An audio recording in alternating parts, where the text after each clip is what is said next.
Please ভাই আপনারা চলে যান তোমার দোকানের সামনে থেকে। দেখছেন ওই দোকানদার ভাই কি কইছে? হ্যাঁ উনি কিন্তু বিরক্ত হয়ে আপনি জন্মের কেন কেন নেবে এই ব্যাপারটা কিন্তু বাদ দেন। এই লন তো আরে দাদা ভাই, আপনি যদি ব্যবসাটা করেন আমাকে জানাইবেন, এই বিল্ডিং আমি থাকি।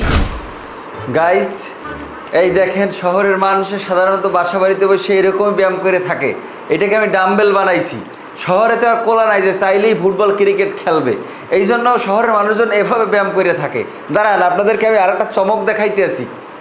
মামি, ও মামি এদিকে আসেন, এদিকে আসেন মামি, একটা কাজ করতে হবে মামি। শোনেন মামি, এই নেন, এই ডাম্বেলটা আপনার হাতে নেন, আপনার হাতে নেন। শোনেন, আপনি এই ডাম্বেলটা নিয়ে ব্যায়াম করবেন। আমি সেইটা আমার ব্লগে দেখাবো যে আমার পার্সোনাল ট্রেনার মামানি আমাকে ট্রেনিং করাইতেছে। মিলিয়ন মিলিয়ন ভিউ হইবে মামি, আপনি হিট হয়ে যাইবেন। নেন। সাগর, তুমি তোমার এই ভিডিও আর ভিউর চত্বরে আমার গড্ডাকে জিমখানা বানাই ফেলাবা? এই ডাম্বল দিয়ে যদি তোমার ফোনটা একটা বাড়ি মারি তাইলে বুঝবা যে ভিউ কারে কয়। যাও স্টোরুমে যাও।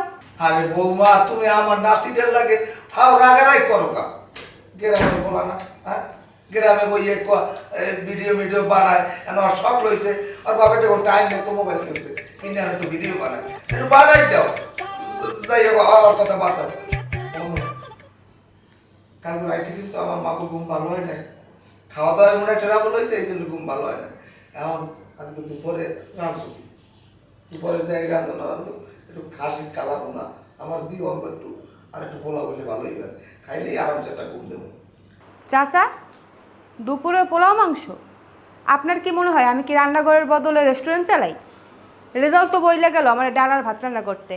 আরে রেজাল্ট তো কইবি, ও তো কিপ্টের মহা সর্দার। হয় হয়, হ্যাঁ না, আমরা মেহমান আইছি গ্রামে গনে, আমাদেরকে ভালো মন্দ সবসময় খাওয়াইতে মূল্যায়ন করতে হবে, তার তো কোনো খবরও নেই। হে আছে পান্তা পাত আর মরিচ ভর্তা লইয়া। আর আমি আমার এই মুহূর্তে শরীরের মধ্যে পর্যাপ্ত প্রোটিন দরকার, কারণ আমি বিভিন্ন প্রজেক্ট নিয়ে আইতেছি, বিভিন্ন বিমা প্রজেক্ট, মানুষের সাথে দেখা হয়, কথা হয়। আমার প্রোটিন জাতীয় খাবার খাইতে হইবে। সেখানে খাসির মাংসের কোন বিকল্প আছে?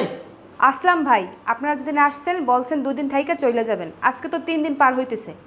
যাওয়ার কোনো চিন্তা ভাবনা নাই আপনাদের? আরে ভাবি, আপনি তো দেখতে আসি কিসে বলেন, কেন যাব?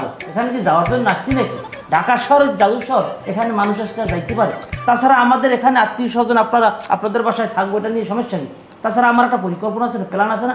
আমি তো ইন্স্যুরেন্সের কাজে আসছি, ইন্স্যুরেন্স করবো। আচ্ছা ভাবি, আপনারা কি একটা ইন্স্যুরেন্স করে দিতে বলি? দেখা গেছে আপনার কাছে আমি একটা ইন্স্যুরেন্স করে দিই, আপনিও আপনার যে কোনো আত্মীয় স্বজনের বাসায় দিকে লাইফ টাইম থাকবেন, কোনো সমস্যা নেই। ওকে বৌমা, তুমি দিয়ে এককালে আমাকে পর ভাবতে আসো। তোমার শাশুড়ির যে জামাই আমার দুলাভাই, মানে তোমার শ্বশুর, হে থা মানে এই বাড়িতে, আমি তা অমান কথা। এখন তুমি কি চাও তোমার ওর এই বাড়িতে বাইরেই যাও? না চাচা, আমি কারো তাড়াইতেছি না। আমার তো একটা সংসার আছে, আমার তো একটু বিশ্রাম নেওয়ার দরকার আছে। বলেন, সকাল থেকে নাস্তা বানানো, ঘর গোছানো, আমি তো এখন আমার কাছে মনে হয় কাজের বুয়ো হয়ে গেছি। ওয়াও, চমৎকার মামি, আপনারা তো অসাধারণ অভিনয় করছেন। অত্যাচারিত গৃহবধূর আর্তনাদ, এই ক্যাপশন দিয়ে যদি এই রিলটা আপলোড দিই, মিলিয়ন মিলিয়ন ভিউ যে। মামি, আপনি কি একটু কান্না করতে পারবেন? শোনেন, চোখ দিয়ে যদি একটু পানি ঝরাইতে পারেন তাহলে কিন্তু ভিউ বেশি হয়। আপনি যদি চান আমি আপনাকে একটু গ্লিসারিন এনে দিতে পারি, চোখে লাগালে নগদ পানি বেরিয়ে যাবে। পারবেন না মামি? সাগর, তুমি যদি আর 1 সেকেন্ডও আমার সামনে মোবাইল ধরছো তাইলে কিন্তু আমি লাইভে যেয়ে কমু তুমি আমার